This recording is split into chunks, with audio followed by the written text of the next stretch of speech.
Hai, welcome to my channel. Jangan lupa subscribe dan klik tombol loncengnya. Happy watching. Bab 27, Candlelight Dinner. Ucapan Zain barusan membuat mereka berdua canggung, sehingga sepanjang perjalanan hanya ada keheningan. Beberapa saat kemudian mereka sudah tiba di hotel tempat mereka akan menginap. Hotel yang masih terletak di ibu kota itu berada di tepi pantai, dan mereka mendapat kamar tipe bungalow yang langsung menghadap ke pantai. Zain langsung melakukan check-in menggunakan voucher yang ia miliki. "Oh, ini yang paket bulan madu ya?" tanya resepsionis. Intan langsung malu mendengarnya. "Iya," jawab Zain singkat. Ia tidak merasakan hal yang sama dengan Intan. Alih-alih malu, Zain justru bangga atas hal itu. "Baik, mohon ditunggu sebentar," ucap resepsionis. Setelah selesai check-in, mereka diantar oleh seorang bellboy menuju kamar.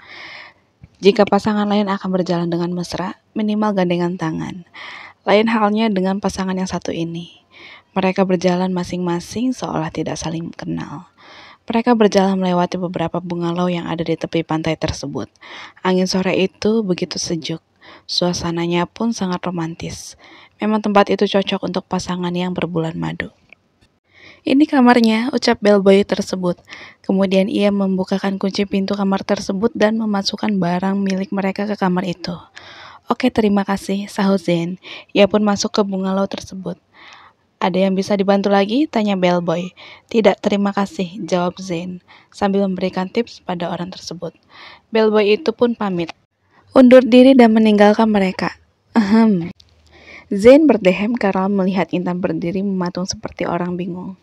"Nanti malam akan ada candlelight dinner. Untuk saat ini kamu bisa melakukan apapun yang kamu mau. Bebas," ucap Zain. Kemudian ia berlalu duduk di sofa ruang tengah bungalow tersebut.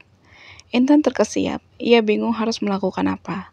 Ingin berjalan di pantai pun ia malu jika sendirian. Namun menurutnya itu lebih baik daripada harus berduaan di kamar bersama dengan orang yang menyebalkan itu. "Kalau begitu saya mau jalan-jalan di pantai dulu, Prof. Permisi," ucap Intan. Lalu ia buru-buru keluar kamar tanpa menunggu jawaban dari Zain. "Silakan kamu bersenang-senang," gumam Zain sambil menyeringai. Ia sengaja membiarkan Intan berjalan sendirian karena nanti malam, waktu Intan akan disita olehnya.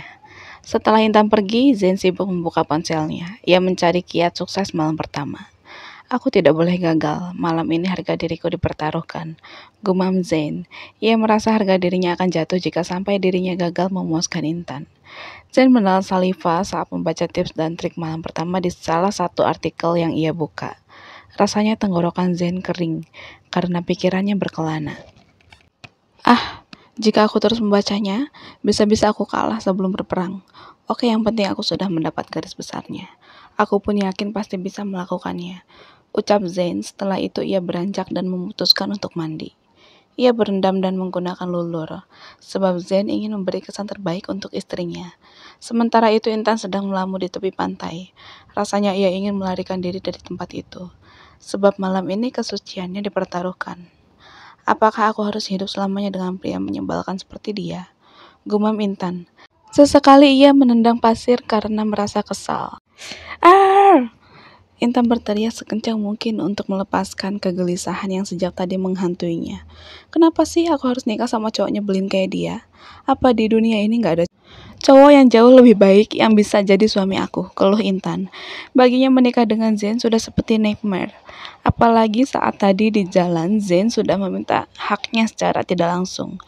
Dengan begitu artinya Intan sudah tidak ada kesempatan untuk lari dari pria yang ia benci itu. Puas menyendiri di pantai, Intan pun kembali ke bungalow. Kala hari sudah mulai gelap. "Semoga dia lagi tidur," gumam Intan. Ia malas berinteraksi dengan Zain. Intan pun masuk ke bungalow sambil mengucapkan salam. "Assalamualaikum," ucapnya pelan. "Udah mainnya?" tanya Zain. Ia terlihat begitu segar dengan pakaian santai. Bahkan Intan dapat mengendus aroma harum dari tubuh suaminya itu. "Udah," jawab Intan. Kemudian ia mengambil pakaian lalu masuk ke kamar mandi. "Mandinya yang bersih ya," pakai sabun saya biar wangi, ucap Zain kala Intan menutup pintunya. Ia yakin Intan masih dapat mendengar ucapannya meski tidak menjawab. Cih, ngapain sih pakai nyuruh kayak gitu segala? Males banget, gumam Intan kesal. Namun meski protes, Intan tetap menuruti permintaan Zain. Bagaimanapun ia tidak ingin dicap jelek oleh Zain jika sampai memberikan kesan buruk di malam pertama. Akhirnya Intan pun membersihkan seluruh bagian tubuhnya tanpa terkecuali. Sebelum menikah, ia memang sudah melakukan perawatan di spa karena disuruh oleh ibunya. Bahkan Intan mencukur habis rambut di bagian sensitifnya atas saran dari orang salon. Kenapa juga aku harus nurutin saran mereka ya? Gumam Intan. Ia menyesal karena telah melakukan hal itu. Tapi kalau nggak dicukur juga malu. Lanjutnya, ia jadi galau. Harus seperti apa? Sebab apapun yang ia lakukan tetap saja malu. Beberapa menit kemudian mereka sudah siap untuk melakukan makan malam romantis. Meski sebenarnya tidak ada keromantisan sama sekali di antara mereka. Malam ini Intan diminta untuk menggunakan gaun yang cantik. Sebab sebelumnya ia hanya mengenakan piyama saat akan melakukan makan malam itu. Apa kamu tidak paham bagaimana cara berpakaian? Tanya Zain saat Intan keluar dari kamar mandi. Maksudnya, Intan balik bertanya. Ia tidak merasa ada yang aneh dari pakaiannya. Kamu tidak lupa kan, malam ini kita ada candlelight dinner? Tanya Zain lagi. Intan menggelengkan kepalanya seraya menjawab bahwa dirinya tidak lupa. Lalu kenapa kamu hanya mengenakan piyama seperti itu? Memangnya sudah mau tidur? Tanya Zain lagi. Atau kamu sengaja ingin mengajak saya tidur? Tuduh Zain. Ia sengaja bicara seperti itu agar Intan segera berganti pakaian. Intan menggelengkan kepalanya dengan cepat. Enggak, Prof. Saya emang nggak tahu harus pakai baju apa, sahut Intan. Akhirnya Zain berjalan ke arah koper Intan dan mencari pakaian yang kira-kira cocok untuk dipakai istrinya itu. Loh, Prof mau apa? Tanya Intan. Ia panik saat Zain membuka kopernya begitu saja. Sebab di koper itu ada pakaian dalam yang menurutnya tidak pantas dilihat oleh Zain. Sudah, jangan banyak protes, sahut Zain. Ia mengacak-acak koper Intan dan Intan pun terkejut kalau pakaian dalamnya terpampang begitu nyata di hadapan Zain. Sontak ia langsung mengambil semua pakaian dalam itu dan menyembunyikannya. Zain menyeringai melihat kelakuan istrinya itu. Kenapa? Toh cepat atau lambat saya akan melihat isinya, ucap Zain sambil menyunggingkan sebelah ujung bibirnya. Bola mata Intan hampir melompat. Ia merasa sedang dilecehkan oleh pria yang ada di hadapannya itu. Namun, ia ingat bahwa pria itu adalah suaminya, sehingga dirinya tidak mungkin protes. Pakai ini, ucap Zain sambil memberikan sebuah pakaian yang ia rasa cukup pantas untuk dikenakan malam itu. Iya, Prof, sahut Intan lemas. Setelah itu ia pun merapikan kembali kopernya dan masuk ke kamar mandi untuk berganti pakaian. Sementara itu, saat ini Zain mengenakan kemeja slim fit berwarna putih dengan celana abu semata kaki. Ia terlihat begitu tampan dan fresh. Ia pun menunggu Intan keluar dari kamar mandi. Padahal mereka hanya melakukan makan malam di teras kamar yang terhubung di kolam renang. Beberapa saat kemudian Intan sudah keluar dari kamar mandi. Ia terlihat begitu anggun dan cantik, sebab Intan memakai sedikit riasan di wajahnya. Zain pun sempat terkesima melihatnya. Cantik sekali, batinnya. Namun kemudian ia tersadar. Ayo, ajak Zain saat merasa penampilan Intan sudah oke. Lalu mereka pun berjalan menuju teras dan menikmati makanan malam yang sudah tersedia. Kenapa harus ada seperti ini sih? Padahal kan makan malam biasa aja. Toh kondisinya juga canggung begini, batin Intan. Ini merupakan paket dari voucher yang kita dapat. Jadi nikmati saja, tidak perlu banyak protes. Ucap Zain seolah ia tahu apa yang ada di pikiran istrinya itu. Iya, Prof. Intan pun memang tidak ingin protes. Namun sebenarnya makan malam itu bukan merupakan paket dari voucher yang mereka dapat. Akan tetapi itu adalah permintaan Zain secara pribadi sebelum datang ke sana. Zain sudah menghubungi pihak hotel dan meminta mereka menyiapkan dan mengatakan bahwa itu adalah paket.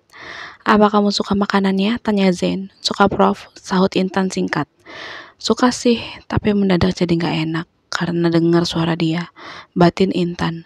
Sebenarnya ia tidak nyaman makan berhadapan dengan Zain, sebab Intan khawatir pria itu mengeluarkan kalimat yang membuatnya sakit hati lagi.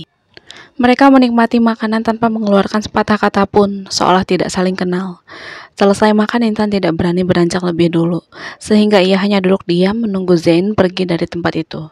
Zain yang sudah selesai makan dan duduk cukup lama itu pun mulai beranjak. Akan tetapi sebelum pergi, Zain memberikan sebuah paper bag pada Intan. "Malam ini tolong kamu pakai," ucap Zain sambil menaruh paper bag di hadapan Intan. "Hah?" tanya Intan. Ia bingung apa maksud Zain. "Ini apa?" tanyanya. "Lingerie," sahut Zain singkat. Terima kasih sudah mengikuti kisah Intan dan Zain. Ditunggu like dan komennya ya. See you. Salam manis dari Just Mami.